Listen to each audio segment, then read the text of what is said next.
mengintip cara kerja bengkel panggilan via roda 3.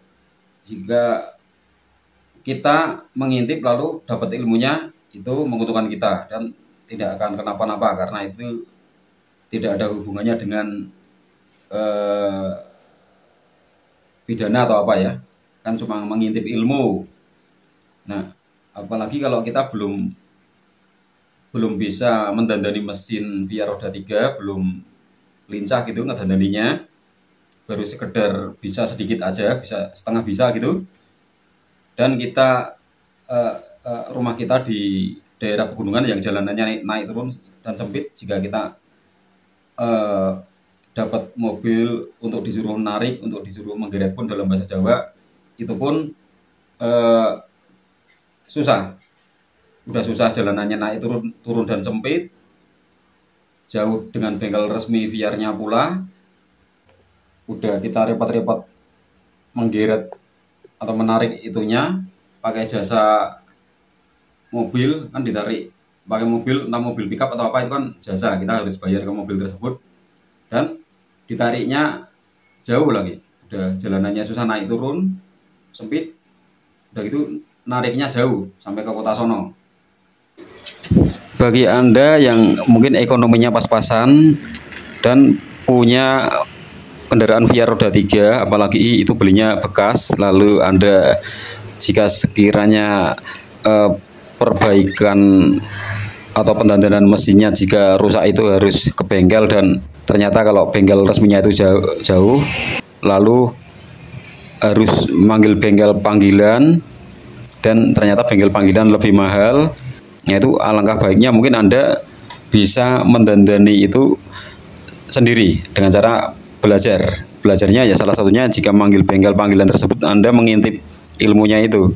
Tentunya berdasarkan pengalaman, jika Anda terlalu dekat ngelihatnya atau nongkrongnya, lalu Anda mempelajari, mengamati, memperhatikan cara pendandanan mesin yang dilakuin oleh abang mekaniknya itu, tentunya abang mekaniknya itu kayak terganggu kayak apa, lalu bikin semacam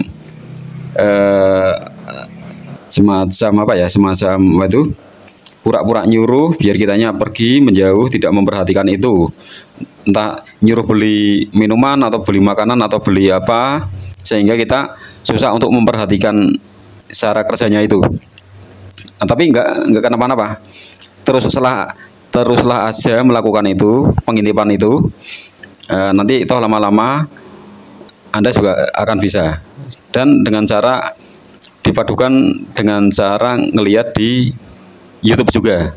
Masalahnya media di zaman sekarang ini yang paling bisa diandelin ya YouTube, karena berupa video. Kalau cuma membaca buku itu susah, lebih mudah lihat video di YouTube-nya saja. Nah, ya kan Anda bisa ngelihat, lalu kalau Anda pengen terima kasih dengan pembuat videonya di YouTube tersebut, ya tinggal di subscribe atau di like, begitu ya kan. Nah, apalagi jika rumah Anda itu di daerah pegunungan yang jalanannya naik turun, jikalau Anda dapat mobil untuk menggeret mobil Anda, misalnya mobil Anda mogok nih, bawa muatan berat, udah mogok bawa muatan berat, malam-malam di daerah pegunungan yang jalanannya naik turun, terus Anda dapat mobil disuruh geret, mau gitu orangnya. Nah, tetapi itu tetap susah aja gitu, susah aja.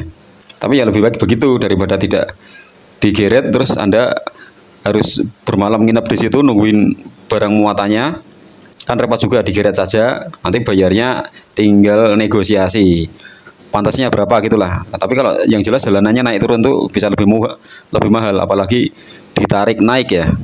Kalau jalanannya rata nggak naik turun kayak di Semarang kota bawah itu, tentunya biayanya tidak terlalu mahal menggeretnya itu. Ya satu-satunya jalan Anda belajar gitu. Kecuali di wilayah Anda tersebut yang jalanannya naik turun dan sempit, di daerah pegunungan tersebut terdapat bengkel resmi VR. Dalam hal ini merek roda 3-nya VR ya, kecuali ada Nah itu gampang, tapi kalau nggak ada, Anda harus menggeret itu via roda tiganya ke kota, kan itu biaya menggeretnya mahal. Akhirnya ujung-ujungnya manggil bengkel panggilan mekanik atau mekanik VR, dan itu pun biayanya juga mahal. Nah itu artinya kan Anda harus bisa sendiri. Kayak di tempat saya ini saya sudah usul, tapi bukan bosnya sih, agar membuka cabang bengkel VR yang letaknya di daerah saya, yang di daerah pegunungan ini, ya. Kalau nggak ada bengkel resmi VR repot. Kalau kita ngedandanin di bengkel sepeda motor biasa, yang bengkel sepeda motor roda 2 itu nggak pada bisa, susah. Ada yang bisa tapi mungkin 1-2 atau sedikit lah ya. Lebih enak Anda bisa ngedandaninya sendiri. Anda belajar aja lewat cara mengintip ketika abang mekanik tersebut Anda panggil, entah dengan kamera CCTV atau apalah, entah gimana caranya lah ya. Dan kedua dipadukan dengan melihat di YouTube, itu nggak ada cara lain. Masalahnya bos yang berkaitan dengan VR itu mungkin belum peka ya. Kalau sudah peka ya nanti akhirnya buka juga di wilayah saya ini, di wilayah yang wilayahnya pegunungan, jalanannya naik turun, sempit, dan kalau kendaraan VR roda 3 itu kan merek Cina, mereknya kan jelek, kurang bagus. Itu kalau rawan rusak, dan kalau udah rusak itu repot, kecuali merek Jepang.